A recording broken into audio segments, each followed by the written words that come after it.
Class is in session.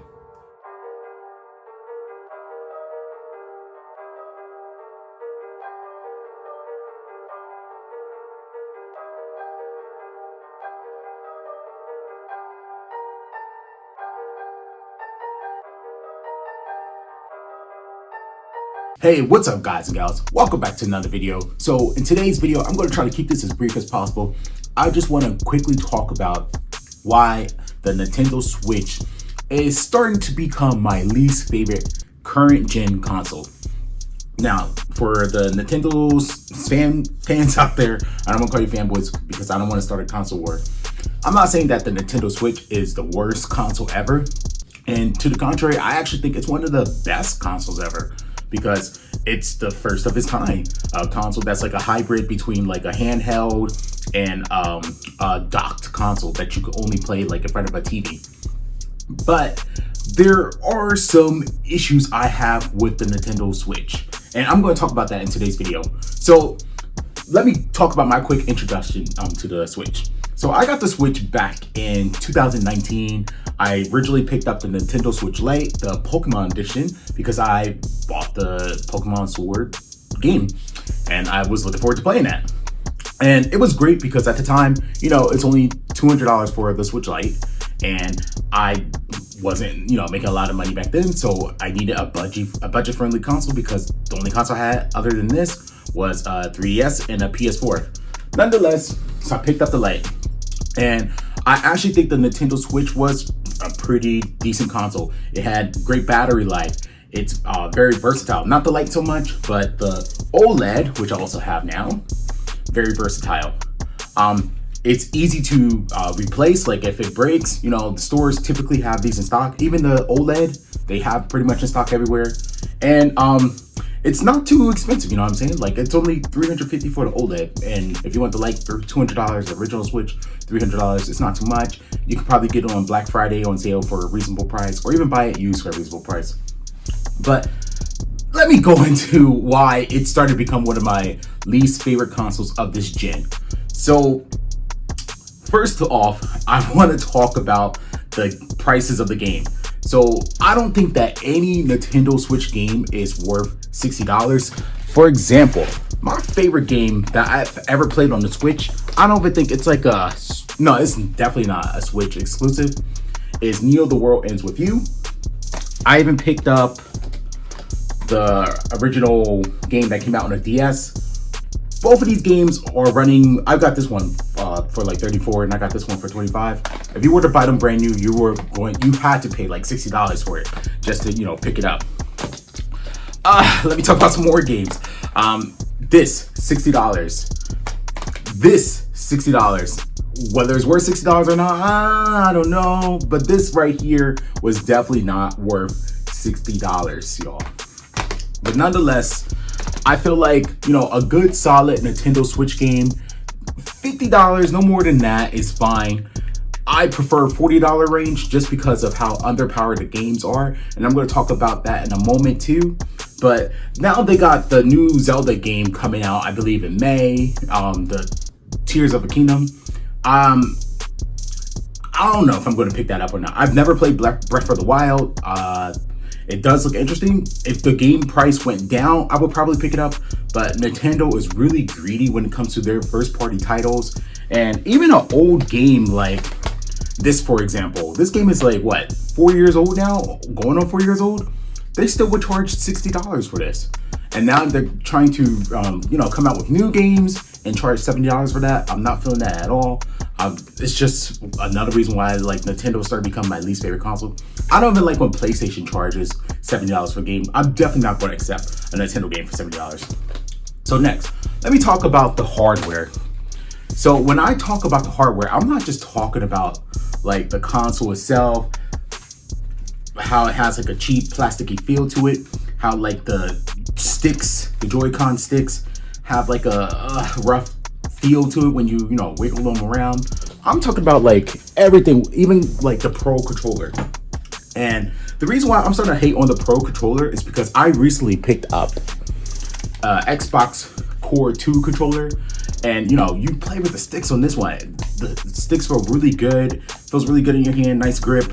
Not to mention that you can replace the D-pad and the sticks and everything. But there's really nothing pro about this Nintendo Switch controller other than the battery life. And maybe you could, if you're an Amiibo person, you can interact with the Amiibo on this thing. But other than that, it's not really that great of a controller.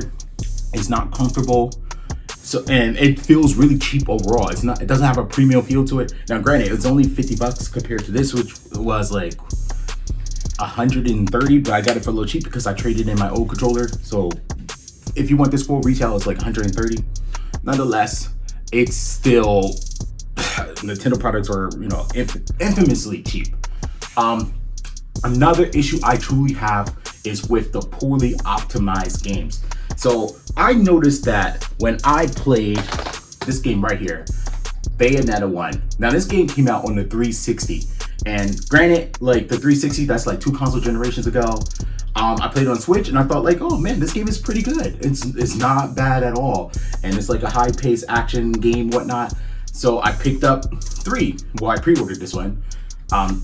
And I thought, you know, this is the 3rd iteration of the game. Like, if I really enjoyed the first one, I'm definitely going to enjoy the 3rd one. Second one, I can't find on sale for a reasonable price.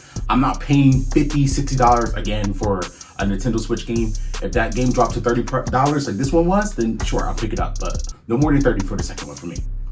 Anyway, I played this game, and it's a fun game. I'm not gonna lie, it's a decent game.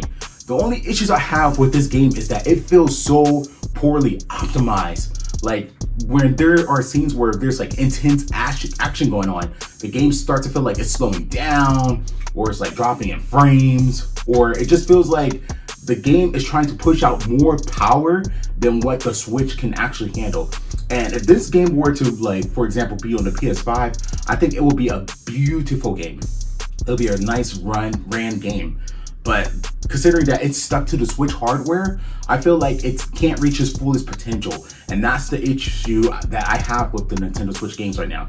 I'm saying that this video is going to be short. I gotta pick it up. I'm already at the 7-minute mark.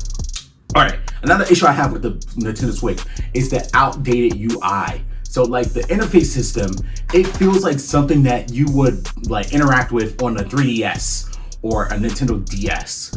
Or, you know what I'm saying, like the Switch.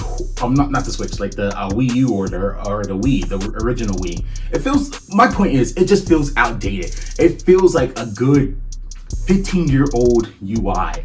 It doesn't have that nice current feel to it, like what you would experience on like a PS5 or an Xbox Series X, for example. And there are very limited apps. Like, I mean, I think you can get Netflix on there. I'm not sure, but you can't get like Amazon Prime or a web browser on the Nintendo Switch. You can't get like a DVD player on the Switch. Of course, like, you know, you can't play DVDs on the Switch. But there is no video player on the Switch where you can watch animes and things like that. You can't get Crunchyroll app on the Nintendo Switch. You can get YouTube, but you're limited to only 1080p on YouTube, and I think at like 30 frames per second.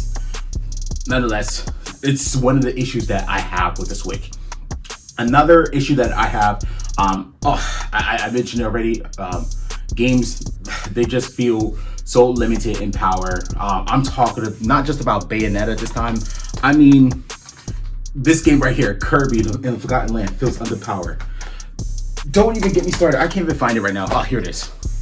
Don't even get me started on this one, how glitchy it was. The expectations that this game had for itself because of this game right here, Pokemon Legends, which I felt like was a great direction that the series was going in. And then it feels like because of the Nintendo Switch hardware, they had so much limitations, or I don't know, maybe I'm trying to like take some of the blame off of Game Freak, but this game felt like it could not reach its full potential again because of the Nintendo Switch. And because of that and systems like the Steam Deck coming out, which if you watch some of my previous videos on my channels, I bashed this system, but I take back everything I said bad about the Steam Deck. This system is phenomenal. I'm playing Judgment on this right now, and it feels like something that I would play like if I were playing like the PS4. Granted, it doesn't have the HD Rumble features. I don't know why it doesn't work on my Steam Deck, but regardless of that, I'm still playing a console quality game in handheld mode. And I don't feel like I'm playing that when I'm playing the Nintendo Switch. I feel like I'm playing something that's a higher quality than a mobile game, but still not quite like up to current date expectations of a console quality game.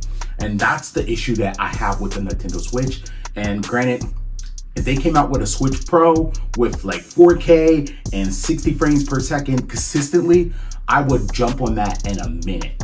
But anyway, that's all I have for this one. If you guys enjoyed this video, make sure you leave a like, comment, and subscribe. Make sure to share this video all around the world with your family and friends, and let me know your thoughts. What do you think about the Nintendo Switch? Do you think we need a Switch Pro? Do you think we need a Switch 2? Are you still enjoying the Switch? Do you think there's no problem with the Nintendo Switch? Do you completely disagree with me? Let me know in the comment section down below. But until the next one, you guys, I'm out. Class dismissed.